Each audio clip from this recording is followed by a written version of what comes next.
CRPF की 86वीं स्थापना दिन परेड के मौके पर इस कार्यक्रम में उपस्थित मध्य प्रदेश के सम्माननीय मुख्यमंत्री डॉक्टर मोहन यादव जी, मेरे साथ मंच पर उपस्थित महानिदेशक सीआरपीएफ श्री ज्ञानेंद्र प्रताप सिंह जी, इस क्षेत्र के सभी चुने हुए प्रतिनिधिगण,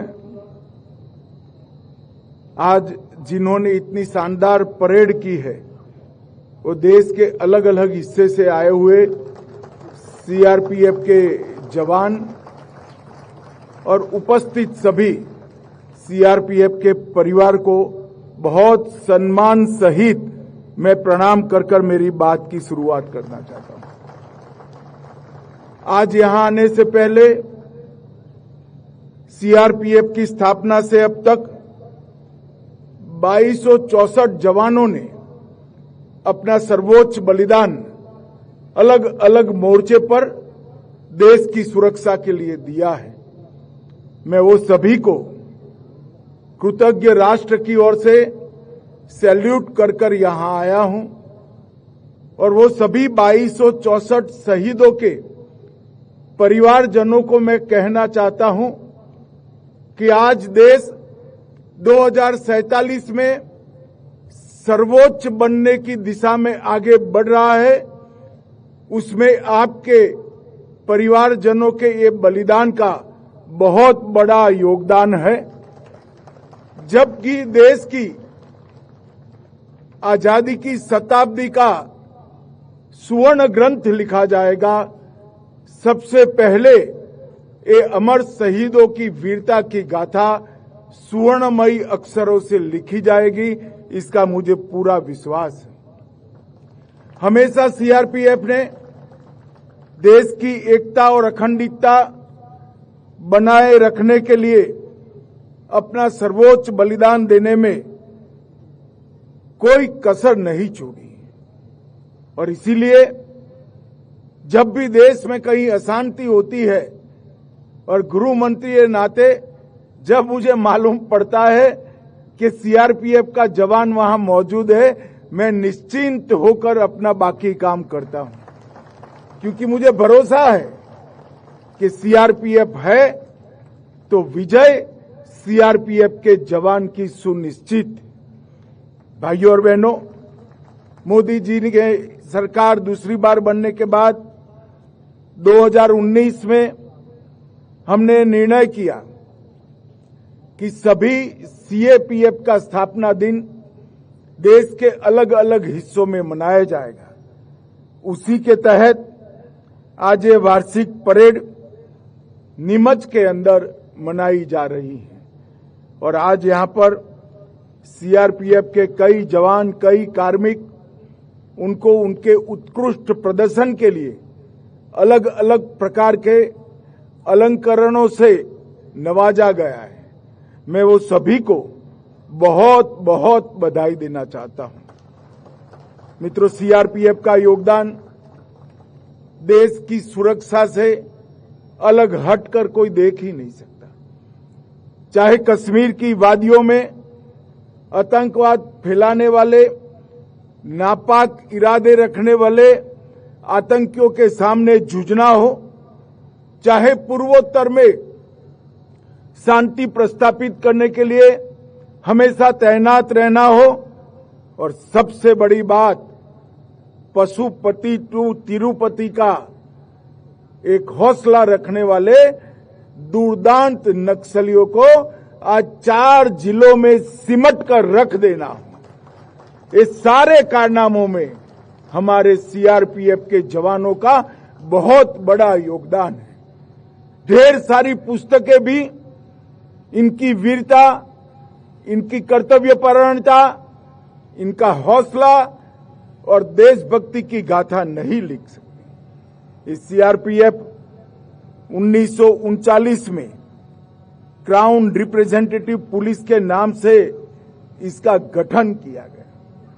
और मित्रों, मैं आज इस मंच से सीआरपीएफ के हर जवान को एक कहना चाहता हूं कि कभी भी ये मत भूलना कि आपके नए स्वरूप सेंट्रल रिजर्व पुलिस फोर्स की स्थापना और उसका ध्वज देने का काम महान सरदार वल्लभ भाई पटेल ने किया है।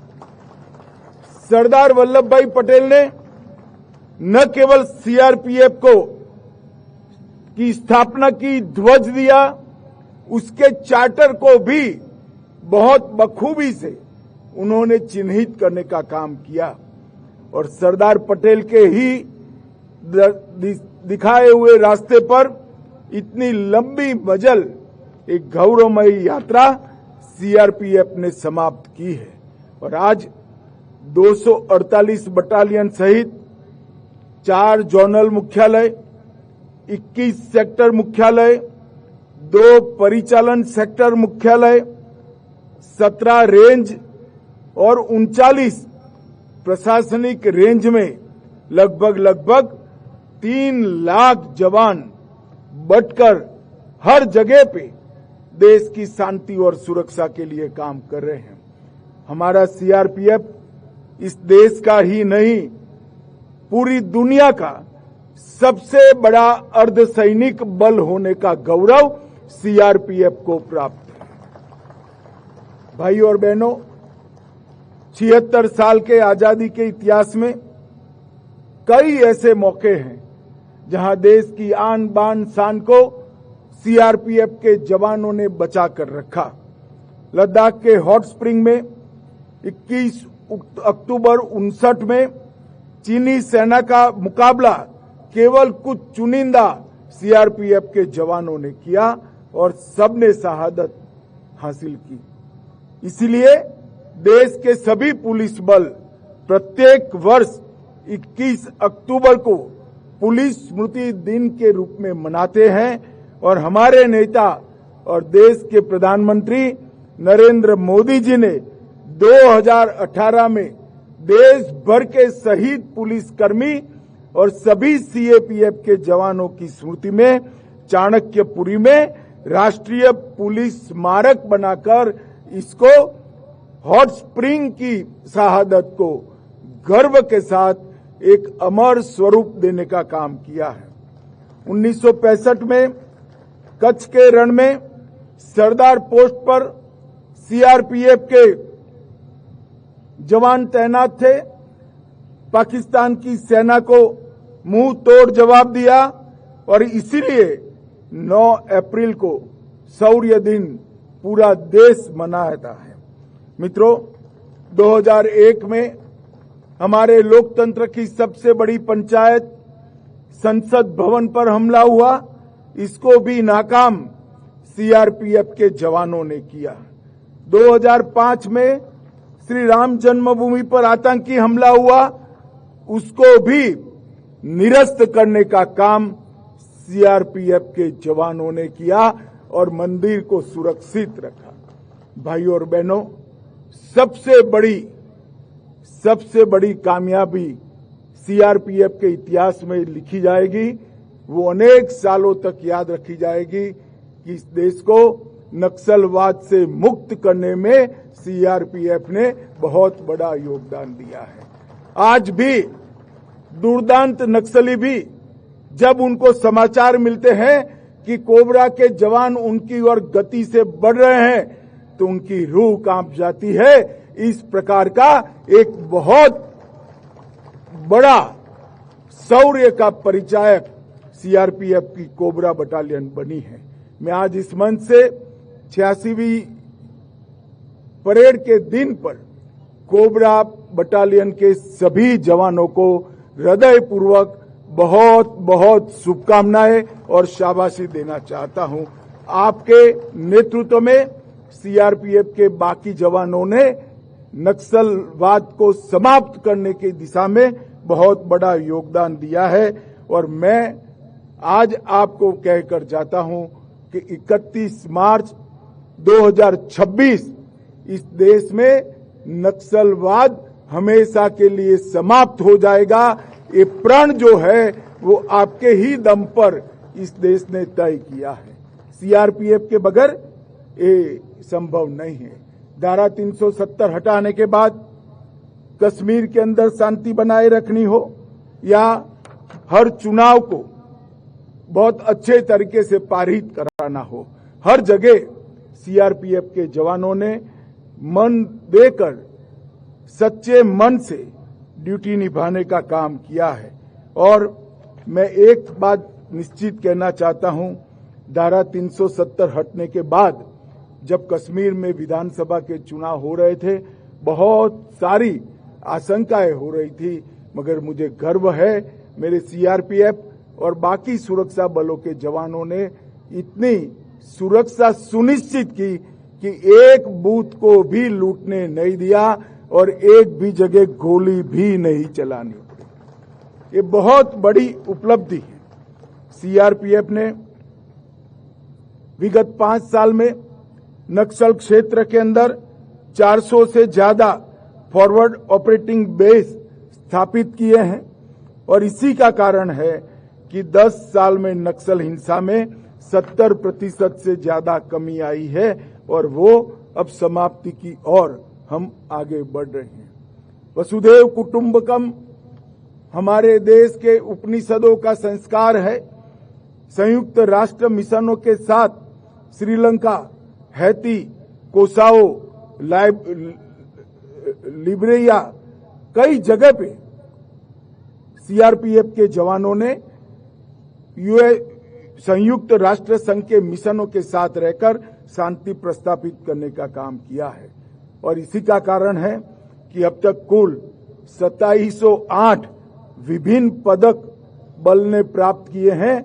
वो सभी सीएपीएफ में सबसे ज्यादा पदक अगर किसी को मिले हैं तो मेरे सीआरपीएफ के जवानों, चाहे अमरनाथ जी की यात्रा हो, वैष्णो देवी की यात्रा हो, श्री राम जन्मभूमि की सुरक्षा हो, श्री कृष्ण जन्मभूमि की सुरक्षा हो या कुंभ का, महाकुंभ का अवसर हो, हर जगह सीआरपीएफ ने जवानों ने मुस्तैदी के साथ अपनी उपस्थिति दर्ज की है और कानून और व्यवस्था को बनाए रखने में बहुत बड़ी मदद की है। स्वच्छ भारत, एक भारत श्रेष्ठ भारत, तिरंगा यात्रा, स्वच्छता ही सेवा, एक पेड़ मां के नाम, कई अभियानों को सीआरपीएफ ने एक बहुत अच्छे तरीके से जमीन पर उतारकर ये भी सिद्ध किया है कि हाथ में बंदूक तो है मगर देश की, समाज की हर समस्या के सामने लड़ने के लिए सीएपीएफ हमेशा सजग है। और मित्रों, कोरोना काल में भी सीआरपीएफ ने ढेर सारी जगहों पे अपनी जान जोखिम में डालकर कई जवानों ने स्वयं को कोरोना ग्रस्त कर लोगों को अस्पताल भी पहुंचाया, खाना भी पहुंचाया, टीकाकरण में मदद भी की और ढेर सारे अभियानों से समाज की सुरक्षा का काम किया है। मैं एक और बात के लिए भी सीआरपीएफ को बहुत बहुत बधाई देना चाहता हूं कि विगत 5 साल में हमने तय किया था कि 5 साल में 5 करोड़ पौधों का रोपण सीएपीएफ के सारे बल मिलकर करेंगे। इसका पहला पौधा सीआरपीएफ के ग्रुप केंद्र गुरुग्राम में मैंने रखा था। 1 करोड़वा पौधा भी सीआरपीएफ के कैंपस नांदेड़ में ही रखा। 4 करोड़वा पौधा भी मैंने यूपी के सीआरपीएफ के कैंप में ही रखा और आज 6 करोड़ से ज्यादा पौधे लगाकर हमने पर्यावरण के प्रति बहुत अच्छी जागरूकता दिखाने का काम किया है।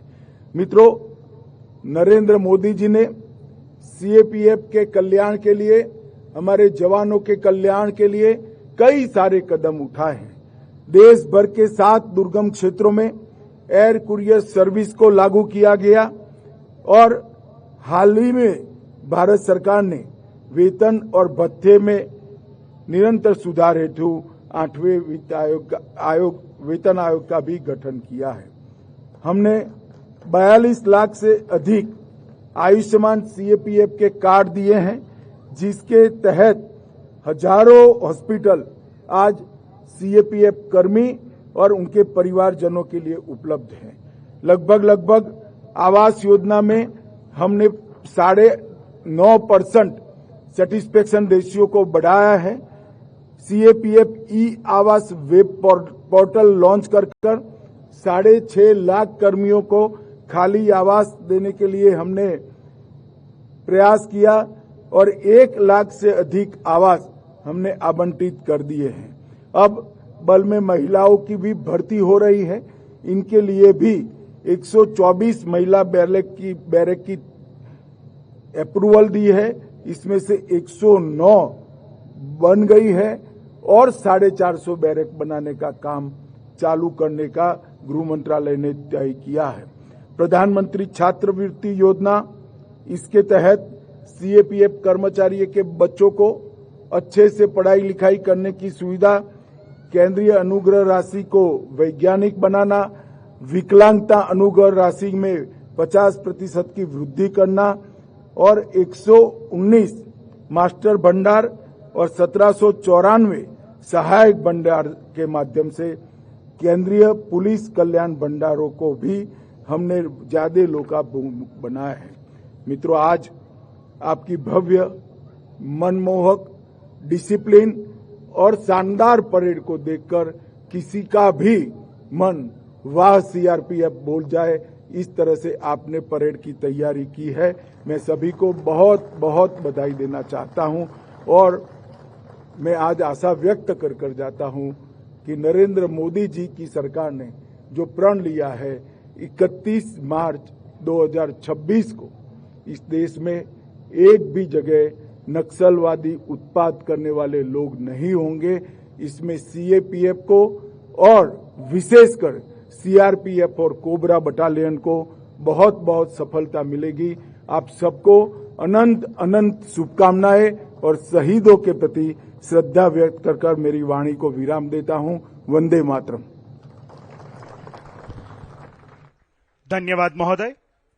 और अब श्री ज्ञानेंद्र प्रताप सिंह, महानिदेशक केंद्रीय रिजर्व पुलिस बल से आग्रह कि आज के समारोह के माननीय मुख्य अतिथि महोदय को केंद्रीय रिजर्व पुलिस बल की ओर से कृतज्ञता स्वरूप स्मृति चिन्ह भेंट करें।